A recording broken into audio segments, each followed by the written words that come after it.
예. 볼륨을 줄이세요. 예. 우리 시간 됐으면 우리 목요 기도에 시작합시다. 우리 같이 기도하심으로 목요 기도에 시작하겠습니다. 같이 기도하겠습니다. 감사하신 하나님, 지난 주간도 하나님 은혜 가운데 살게 하시며 또한 지켜주시고 돌봐주시며 나에게 감사드립니다.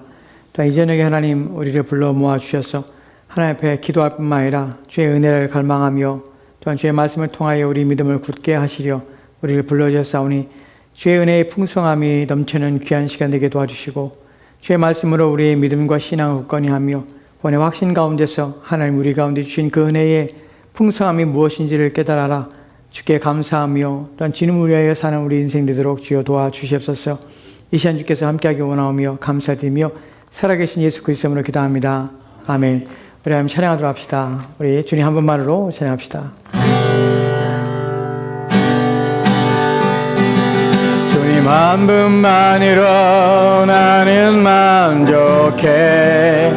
나의 모든 것 대신 주님 찬양해. 나의 영원한 생명 대신 예수님 목소리 높여 찬양해. 주님의 크신 사랑 찬양해. 나의 힘과 능력이 되신 주 나의 모든 삶 변화되었네. 크신 주의 사랑 찬양해. 한번 더 합시다. 주님 한 분만으로, 주님 한 분만으로 나는 만족해. 나는 모든 것 대신 주님 찬양해. 나의 영원한 생명 되신 예수님 목소리 높여 찬양해. 주님의 크신 사랑 찬양해. 나의 힘과 능력이 되신 주 나의 모든 삶 변화되었네. 크신 주의 사랑 찬양해. 주님의 크신 사랑 찬양해.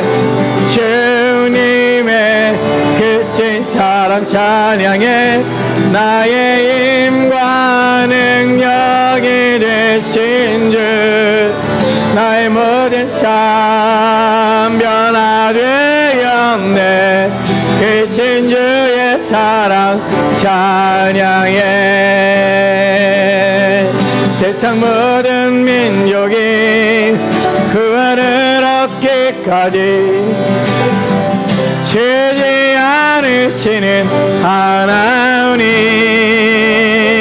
주의 심장 가지고 우리 이제 일어나 주 따르게 하소서.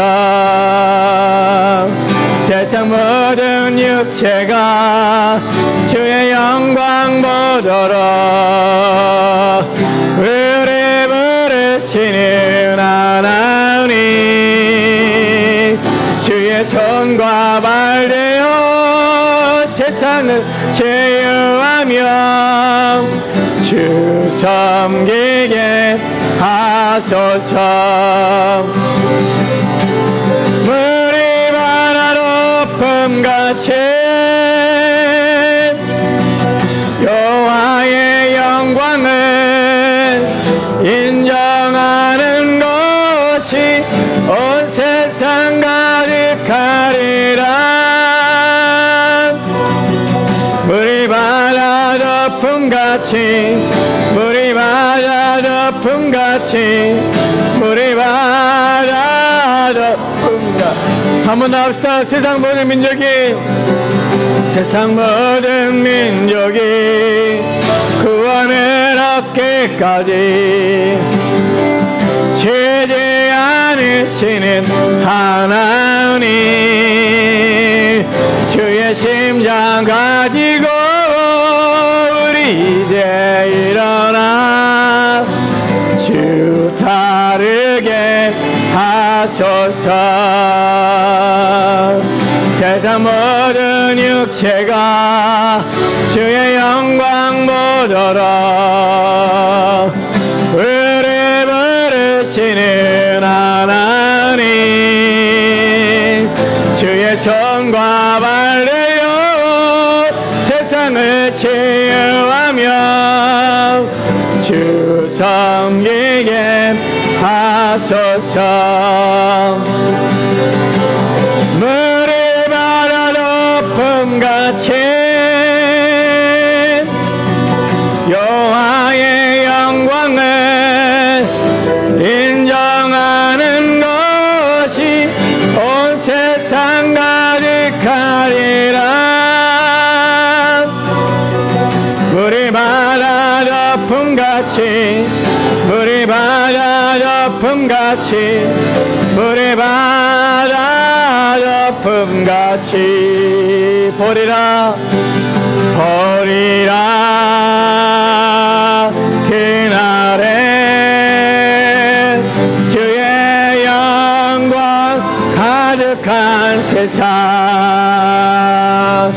우리는 듣게 되리 온 세상 가득한 승리의 함성 물이 바다 높음같이 여호와의 영광을 인정하는 것이 온 세상 가득하리라. 물이 바다 높음같이 물이 바다 높음같이 물이 바다 높음같이. 아멘. 이 시간 같이 기도할까요? 하나님, 주께서 우리 구원을 왜 쉬지 아니하시고 우리 구원을 이루어 가심을 믿게 도와주시고 날마다 주와 함께함으로 말미암아 우리 구원이 완성되어져 가며 더욱 구원의 확신과 주의 말씀 앞에 백번이 세워져서 흔들리지 아니하며 요동하지 아니하며 우리 구원하신 목적에 따라 우리의 삶을 살아가도록 주여 도와달라 기도합시다.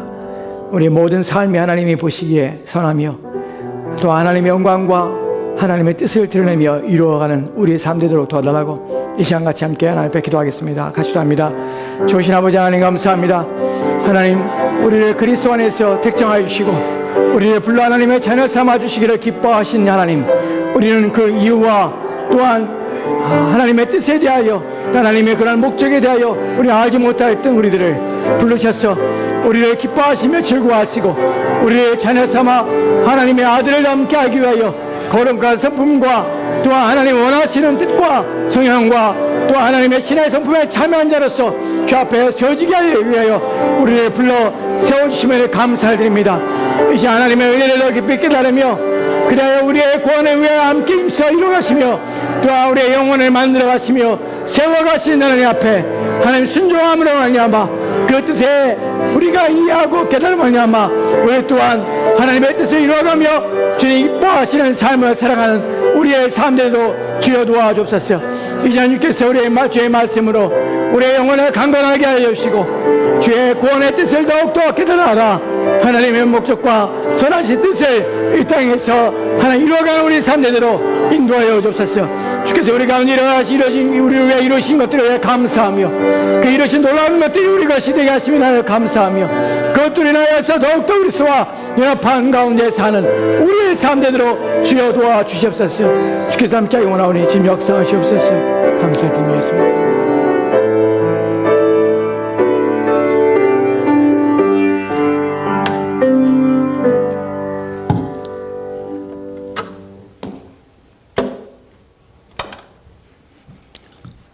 오늘 우리에게 주신 하나님 말씀을 들어갑시다. 오늘 우리 함께 살펴본 하나님 말씀은 로마서 7장 4절 말씀 한 절 말씀을 들어갑시다. 로마서 7장 4절 말씀입니다. 갑자기 에어컨을 틀어야 할 때가 된 것 같은데 아니 에어컨 틀라는 말 아니에요. 아유 너무 더워졌네. 날씨가 기온차들이 너무 급격해서 여러분들 감기 건강에 유의하시기 바랍니다. 4절 말씀, 1절 말씀 같이 읽도록 할까요? 같이 읽겠습니다. 시작. 그러므로 내 형제들아, 너희도 그리스도의 몸으로 말미암아 율법에 대하여 죽임을 당했으니 이는 다른 이 곧 죽은 자 가운데서 살아나신 이에게 가서 우리가 하나님을 위하여 열매를 맺게 하려 함이라. 아멘, 아멘, 아멘. 이 한 절 말씀을 다시 지난 시간에도 이 말씀을 살펴봤지만 다시 이 말씀을 좀 우리가 생각의 부분들을 그리스도와 연합에 대해서 이 말씀을 좀 드리려 합니다. 이 말씀은 우리 가운데 구원에 대해서 더 중요한 내용들을 포함하고 있고 또 우리가 설명하고 있습니다. 바울이 왜 이러한 내용들을 계속해서 말씀하고 있는가를 여러분 고민하셔야 돼요. 성경을 읽으면서 그냥 읽지 마시고 이 말이 주어지는 의미와 또한 이것이 왜 우리 가운데 깨닫게 하고 우리 가운데 알게 하시는가 하는 부분에 대해서 생각하며 성경을 읽으셔야 합니다. 특별히 로마서는 그래요. 로마서는 특별히 우리 가운데 그리스도께서 이루신 그 구원에 대해서 그 구원이 얼마나 풍성한가에 대하여 그 의미와 그 담아내고 있는 것이 무엇인가에 대해서 우리 가운데 끊임없이 설명하고 우리의 구원의 지식과 구원의 이해를 확장시켜 갑니다. 여러분, 우리에 대한 구원의 이해가 확장되면 확장될수록 구원에 대한 담겨진 뜻을 우리가 더 알면 할수록 우리 안에 무슨 유익이 있을까요? 생각해 보셨습니까? 이만하면 됐지라고 생각하신 적 있나요? 내가 십자가에 대해서 알고 있고 그리스도께서 죽으셨다는 사실을 알고 있고 나의 죄를 위하여 죽으셨고 그 다음에 그래서 내 죄책이 사함받았으며 내가 죄 용서받았고 또한 그리스도께서 부활하심으로 나 또한 부활하였으며 또한 영원한 부활에 참여하며 영생을 얻게 되었고 이후로는 내가 이 땅을 사는 동안에 그리스도와 함께 연합된 가운데 있다가 이 땅을 떠나는 그날에 내가 그리스도록 사모하던 주님께 가는 것이라고 우리가 구원을 정리하고 구원에 대한 이해 차원을 여기서 그치는 것이 만족할지도 모릅니다. 이것만 해도 사실은 구원에 대해서 성경이 말하고 있는 내용을 많이 따라가고 있고 많이 여러분이 알고 있는 것이에요. 근데 바울은 왜 그치지 않을까요? 여러분 그런 고민해 보셨습니까? 바울은 왜 더 나갈까요? 왜냐하면 더 있기 때문에 그래요. 여러분 제가 아까 드린 질문을 생각해 보십시오. 왜 구원에 대한 이 이해의 폭을 우리의 지식의 폭을 우리의 우리가 삶의 폭을 더 확장시키고 더 넓혀가는 이유는 무엇일까요? 우리가 그리스도의 십자가의 죽으심에 대해서 더 깊이 알고 그 안에 담겨진 뜻과 내용들을 더 깊이 이해하고 알면 할수록 우리 가운데 무슨 유익이 있을까요? 잘난 체하는 유익이 있을까요? 내가 다른 사람보다 더 많이 알아. 너는 그 정도 수준이야. 나는 이 정도 알아. 나는 잘난 체 수준일까요? 왜 그렇죠? 그리스도 십자가를 여러분 알면 할수록 무엇을 여러분에게 얻게 됩니까? 여러분 그걸 모르면요. 알아도 소용없어요. 알아도. 이거 알면 할수록 왜 무엇이 유익이 있냐면 우리 구원이 얼마나 확실한가 하는 부분을 여러분이 더 신뢰하게 돼요. 이렇게까지 하신 하나님이 나를 절대 포기하지 않으시라는 확신을 갖게 되고요. 이래서 내가 하나님 위해 살아야 되는구나. 이래서 내가 나의 하나님의 뜻을 위해 사는 것이 마땅하구나 하는 우리의 성화에 대한 이해가 깨달아져요. 더 깊이 알면 알수록 내가 주를 위해 사는 것이 마땅하구나.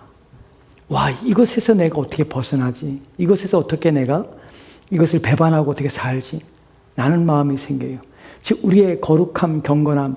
우리가 알다시피 하나님의 뜻은 이것이 데살로니가에서 바울이 그렇게 말해요. 하나님의 뜻은 분명해요. 우리의 거룩함이에요. 근데 우리의 거룩함은 어떻게 이루어지냐면 우리가 그리스도께서 십자가를 통해 이루신 것들을 깊이 알면 할수록 저 그리스도에 대해서 알면 할수록 우리의 지식이 쌓이면 쌓을수록 우리는 더 거룩해지고 더 온전해지고자 하는 열망이 우리 가운데 일어난다는 것이에요. 그래서 이런 것들을 끊임없이 여러분에게 말씀을 하고 있는 것이 바울이. 우리의 경건과 우리의 거룩함은 우리의 의지와 우리의 노력에 달리는 것이 아닙니다. 무엇을 했습니까? 하나님을 아는 지식과 그리스도를 아는 지식의 풍성함이 우리로 하여금 하나님을 위하여 살고자 하는 의지와 결단들을 끊임없이 만들어내게 된다는 것이에요. 이것이 우리의 동기가 되고 이것이 하나님께서 우리 가운데 하나님에 대한 사랑을 깨달아서 그 사랑이 우리를 강권하게 하셔서 우리로 하여금 하나님 앞에 순종하도록 만드시는 것이에요. 이것을 좋은 말로 설복이라고 합니다. 설득시켜서 굴복시키는 거예요. 하나님 우리를 강제적으로 이거 해! 라고 말하는 것이 아니라 하나님 우리를 말씀으로 하나님이 이루신 그 모든 것을 깨닫게 하실 때 우리로 하여금 무릎을 꿇게 해요. 내가 졌습니다. 라고 하게 만든다고요. 여러분 그 수준까지 가야 돼요. 사실은 우리가 무릎을 꿇고 내가 하나님 줬습니다. 내가 정말 하나님을 위해 살아야 되겠습니다.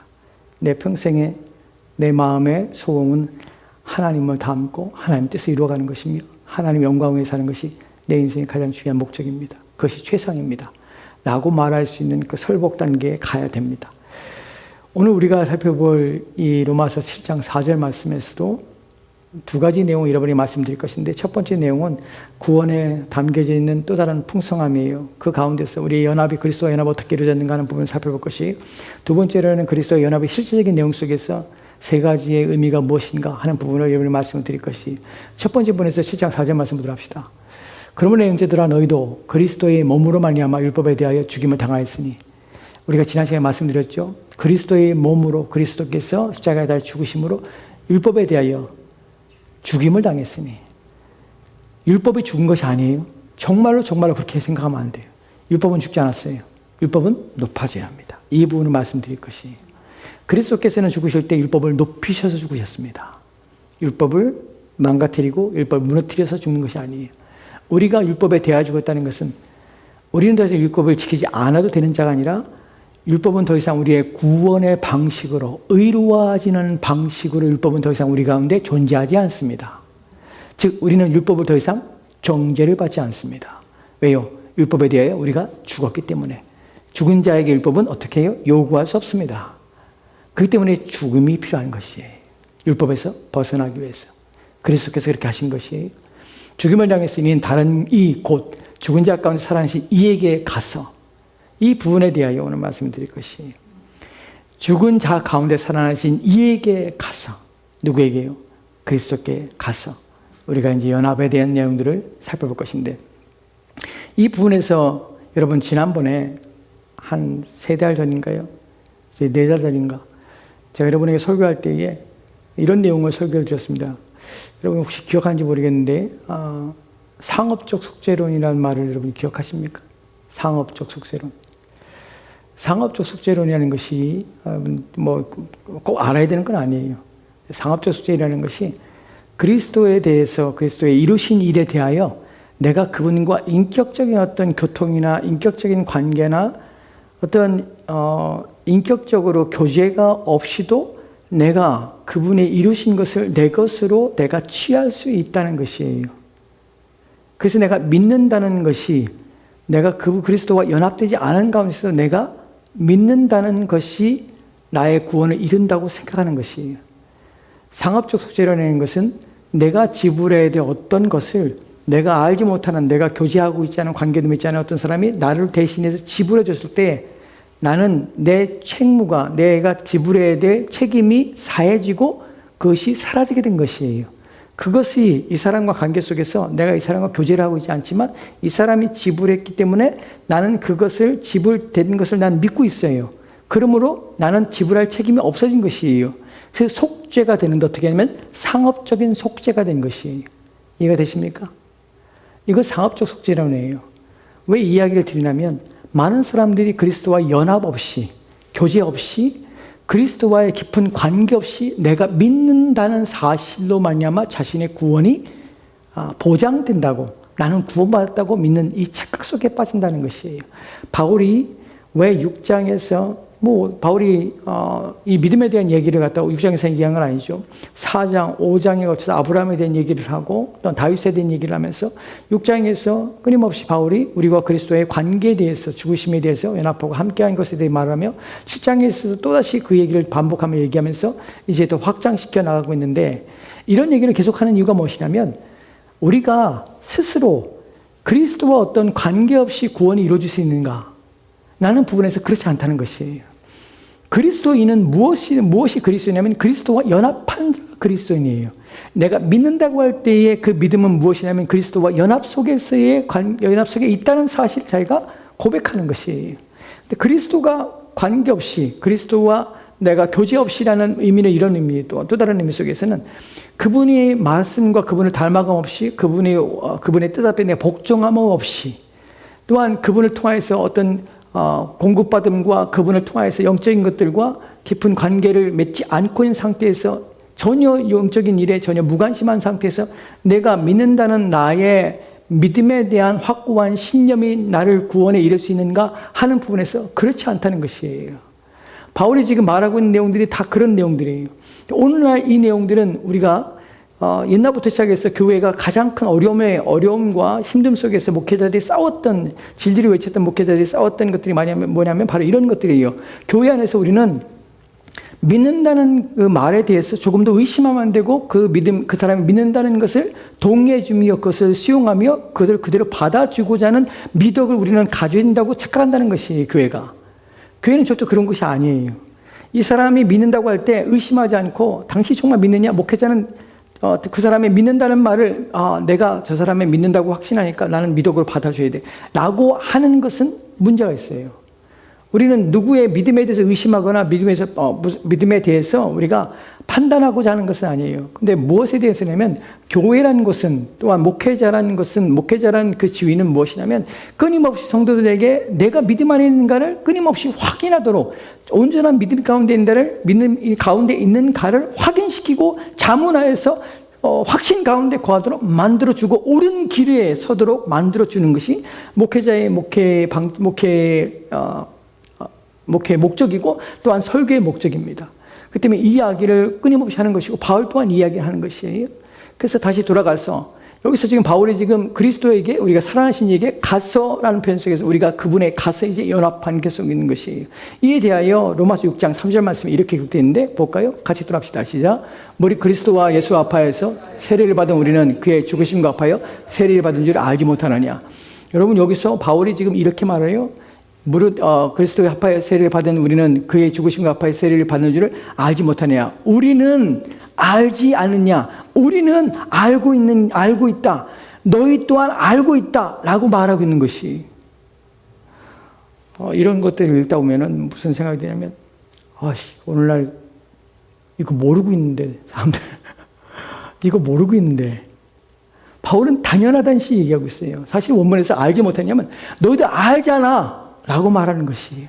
그리스도인이면 아는 것이 무엇을 하냐면, 무릇 그리스도 예수와 합하여서 세례를 받은 것은 내가 알아. 내가 당시에 교인들이 알고 있다는 것이. 로마 교회에 바울은 가본 적이 없어요. 그리고 한 번도 만난 적이 없어요. 근데 바울은 그들에게 말하기를, 우리는 그의 죽으심과 합하여 세례 받은 지를 알잖아 라고 말하고 있는 것이, 바울의 생각 속에서, 바울의 믿음 속에서 믿음이라고 정의할 때 그는 무엇이라고 생각하냐면, 믿음은 그리스도와 연합이야. 너희가 그리스도인이라고 할 때에 너희는 이미 그리스도와 합하여 세례를 받은 자들이야 라는 것을 입이 숙지하고 있다는 것을 전제하고 있는 것이 전제가. 오늘날 전제가 되나요? 전제가 안 돼요. 내가 목회자지만 전제가 안 돼요. 알고 있잖아요. 다 생뚱맞게 딴짓하고 있죠. 다 몰라요. 다 이걸. 우리는 그리스도인이 있다는 것이 너무 가벼운 시대에 살고 있고, 고백주의가 만연한 시대, 그리고 교회의 미덕으로서 사람들을 의심하지 말고, 교회에 왔으면 그것으로 구원받은 줄 알고, 그 예수를 주라 고백하면 그 고백을 그냥 믿어주고, 이런 것을 그냥 이런 사람들을 신자라고 부르고, 이런 불행한 시대를 살고 있습니다. 물론 저만 그런 것이 아니겠죠. 제 후대에는 더 그러겠죠. 저는 갈수록 더 심해지라고 저는 생각합니다. 본문에서 지금 예수와 합하여 세례를 받는, 여러분, 합하여 세례를 받다는 표현이 무슨 말이에요? 합하여 세례를 받다. 예수와 그리스도 예수와 합하여 세례를 받은 우리는 그의 죽으심과 합하여 세례를 받았어요. 무슨 말이에요? 세례를 받다는 것이. 이 부분을 제가 말씀을 드렸는데 또 이제 오래 지났으니 생각이 안 나시죠? 합하여 세례를 받다는 것은 우리로 하여금 연합되었다는 의미를 이렇게 표현한 것이에요. 고린도서 12장에 보면은 없습니다. 12장에 보면은 성령을 통해 성령께서 우리를 그리스도와 한 몸으로 세례를 주시고 라는 표현을 씁니다. 그 표현 속에서 우리가 알고 있는 것이, 성령께서 우리로 하여금 그리스도와 한 몸으로 연합시켰다라는 의미예요. 언제예요? 합하여서 한 몸이 되게 하셨고, 우리는 그의 죽으심과 합하여서 한 몸이 되어서 우리는 한 몸이 되어서 함께 죽은 것이, 이것을 지금 말하고 있는 것이. 누가 그렇게 했습니까? 성령이 그렇게 하신 것이. 언제 그렇게 했습니까? 우리가 믿을 때에 성령은 우리의 그 믿음 속에서 성령은 우리로 하여금 그리스도의 죽으심과 합하게 하시는 것이. 그래서 그의 죽으심이 우리의 죽음이 되게 하시는 것이. 4절 말씀에 이렇게 읽겠습니다. 같이 읽도록 할까요? 시작. 그러므로 우리가 그의 죽으심과 합하여 세례를 받음으로 그와 함께 장사되었나니 이는 아버지 영광으로 말미암아 그리스도를 죽은 자 가운데서 살리심과 같이 우리로 또한 새 생명 가운데 행하게 하려 함이라. 아멘. 아멘. 그러므로 우리가 그의 죽으심과 합하여 세례를 받음으로 그와 함께 장사되었나니, 죽었으면 죽었지 뭘 또 장사되었느라는 표현을 쓸까요? 장사되었다는 것은 죽음이 확정되었다는 것이에요. 진짜 죽었다는 말이에요. 장사는 뭡니까? 무엇입니까? 죽은 다음에 죽음을 확정하는 것이 장사예요. 장사되었어요. 이제 죽음이 죽었다는 것이에요. 실제로 죽음이 끝났다는, 죽음으로 끝났다는 것이에요. 이는 아버지의 영광으로 말미암아 그리스도 죽은 자 가운데 살리심과 같이, 여기서 중요한 것이 그리스도를 죽은 자 가운데서 살리심과 같이 우리 또한 같이 그리스도와 함께 살게 하신 것이에요. 이 부분이 우리가 그리스도와 연합되어서 일어난 사건입니다. 이 부분에 대해서 우리는 여기까지는 여러분이 이해할 수 있습니다. 근데 바울이 지금 말하고자 하는 것은 무엇이냐면 더 여기서 확장되는 것이, 우리가 그리스도와 함께 연합되었습니다. 어떻게 연합됐습니까? 여러분 이거 말할 줄 알아야 돼요. 어떻게 이해했습니까? 여러분 머릿속에 생각할 줄 알아야 돼요. 어떻게 연합됐습니까? 내가 실제적으로 연합된 것입니까? 내 육체가 연합된 것입니까? 아니요. 어떻게 해요? 성령께서 어떻게 해요? 나의 영혼을, 나의 믿음 가운데서, 믿음을 통하여서 나의 영혼을 그리스도와 연합시켰습니다. 그래서 그분이 죽을 때 나는 십자가에서 그분과 함께 죽었고 장사되었습니다. 그리고 그가 다시 살아나신 것 같이 나는 그분과 연합되었기 때문에 그분의 살아나실 때에 나도 그와 같이 함께 살아나게 된 것입니다. 그래서 여기서 우리는 두 가지, 죽음을 어떻게 해요? 통과한 자들입니다. 또한 우리는 죄에 대하여 죽은 자가 된 것입니다. 왜냐하면 죄로 인해서 죽었기 때문에 그렇습니다. 죽음과 사망의 문제가 우리는 그리스도와 연합 속에서 해결된 것이에요. 그런데 하나 더, 7장 4절 말씀을 다시 보면 뭐가 또 문제가 있습니까? 이는 다른 이 곧 죽은 자 가운데 살아나신 이에게 가서 우리가 하나님의 위에 열매를 맺게 합니다. 근데 무엇 때문에 그렇죠? 율법에 대하여 죽임을 당하였으니, 라는 표현이 또 다른 것을 우리 가운데 말씀해 주고 있는 것이, 여기 중요한 것이 무엇이냐면 율법에 대하여 죽었다는 표현입니다. 그리스도 십자가의 죽으심은 왜 죽었습니까? 나의 죄 때문입니다. 맞습니다. 나의 죄책이 때문에 그렇습니다. 맞습니다. 그렇다면 누가 나의 죄책에 대하여 책임을 묻습니까?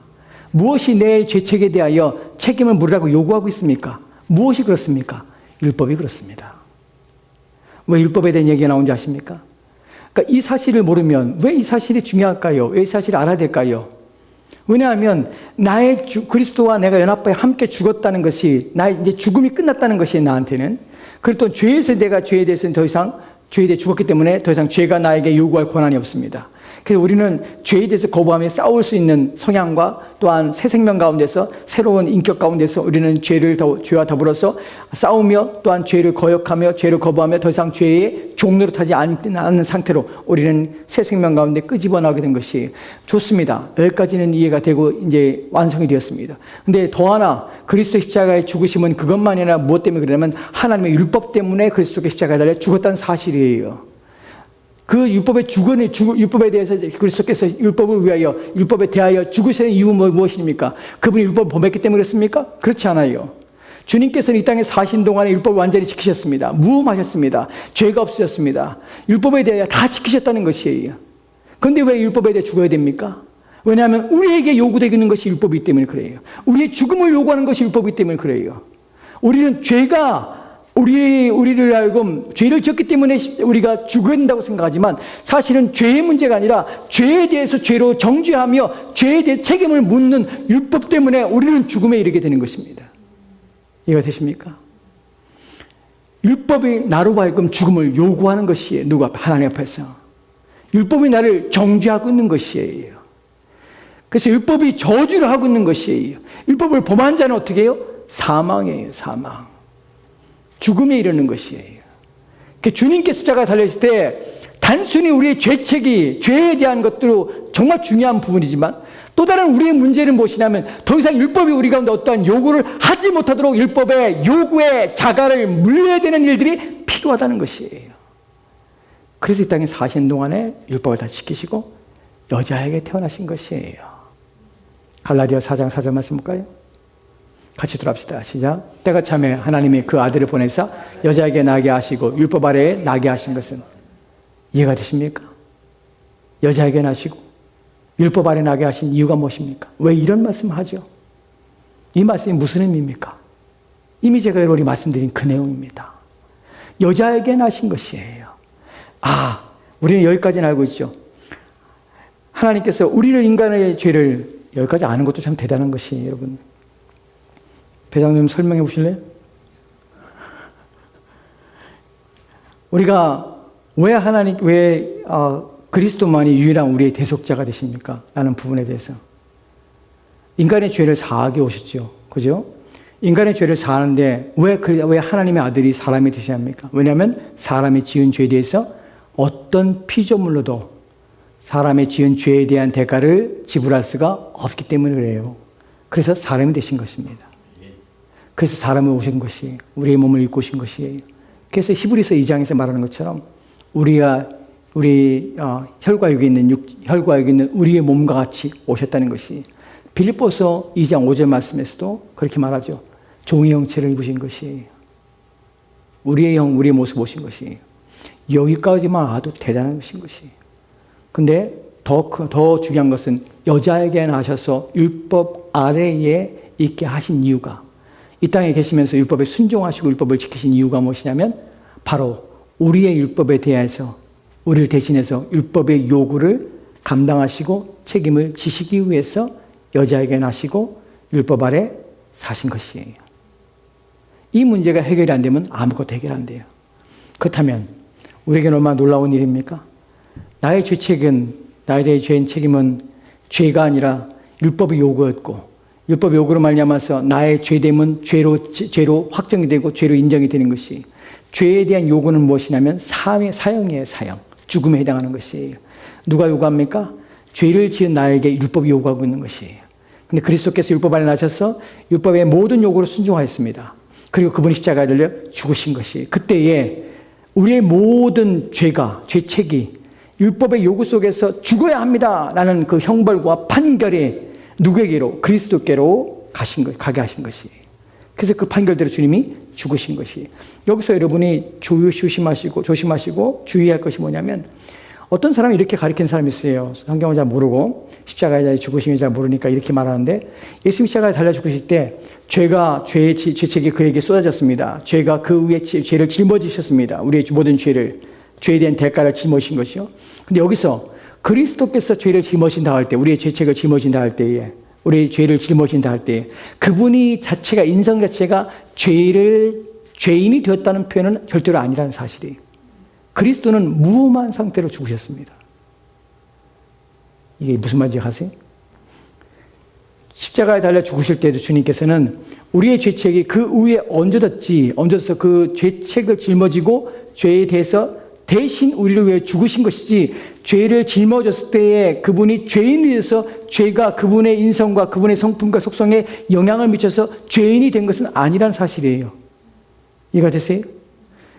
그래서 주님이 죽을 때도 무지한 죽음을 죽으신 것이에요. 죄 없는 자가 죽임을 당한 것이에요. 그래서 우리의 죽음을 대신 죽으신 것이에요. 이거 주님께 십자가에 잘 죽으신 것입니다. 그로 말미암아서 이루신 것이 무엇입니까? 그로 말미암아 이룬 것이 율법에 대한 요구를 이루신 것이에요. 율법의 요구를 성취하신 것이에요. 그리고 율법에 대하여 우리로 하여금 그리스도와 함께 연합하는 관계 속에서 그리스도께서 이루신 것들이 우리 가운데 효력이 되고 우리 가운데 같이 우리 것이 되게 하시기 위해서 우리를 연합시키는 방식으로 죽으신 것이에요. 이것이 얼마나 놀라운 신비인지 몰라요. 우리의 구원을 위해서 그리스도께서는 자신을 우리와 연합시키는 방식으로밖에 구원을 못 시킨다고요. 그래서 우리는 피조물인데 그리스도와 연합되는 놀라운 관계 속에 들어가게 되는 것이에요. 우리가 신의 성품에 참여하는 자가 되고 하나님의 자녀가 되는 이 복은 어떤 피조물도 누리지 못하는 복이라는 것이에요.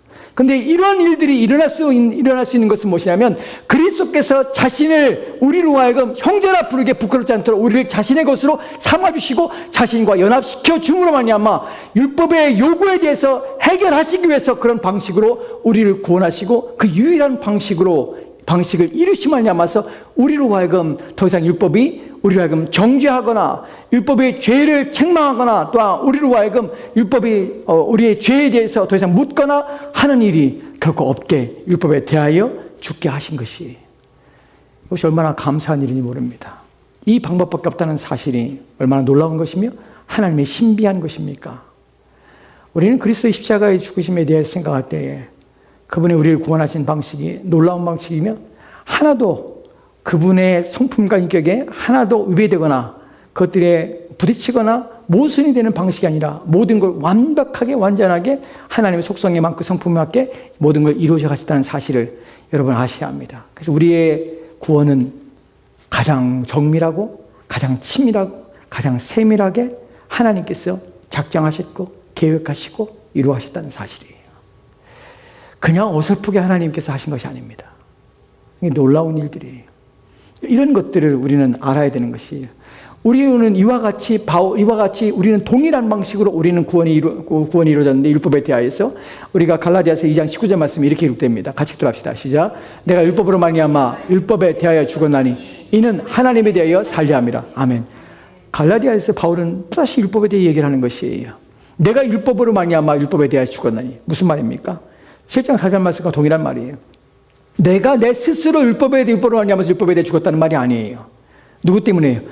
내가 그리스도를 통하여서 연합되었기 때문에 율법에 대해서 율법이 나를 요구하며 나의 죄에 대해서 물을 때에 그 사형해야 된다고 판결을 내릴 때에 그리스도께서 십자가에 달려 죽으심으로 내가 그와 연합한 관계 속에서 내가 함께 율법에 대하여 죽음으로 하나님에 대하여 살게 된 것이, 이것을 말하는 것이. 그러니까 성경에서는 많은 부분에서 이것을 말하고 있는데 우리는 이 부분에 대해서 무관심하고 아 그렇구나 그냥 그러고 지나가는 경우들이 너무나 많다는 것이, 그렇지 않습니다. 놀라운 애입니다. 여기서 여러분에게 말씀드릴 중요한 내용은 율법에 대하여 죽게 하는 방식에서 그리스도께서 일을 이루실 때에 주님께서는 본인이 땅에 계시는 동안 이렇게 말씀하신 걸 봅니다. 마태복음 5장에 18절 말씀이면 없습니다. 18절 말씀에는 주님께서 이런 말씀하죠. 여러분 알다시피 율법의 천지가 없어지기 전에는 율법의 1.1획도 없어지지 아니하리라. 여러분 주님께서는 내가 율법을 폐하러 온 줄 아느냐? 율법을 완성하러 왔다.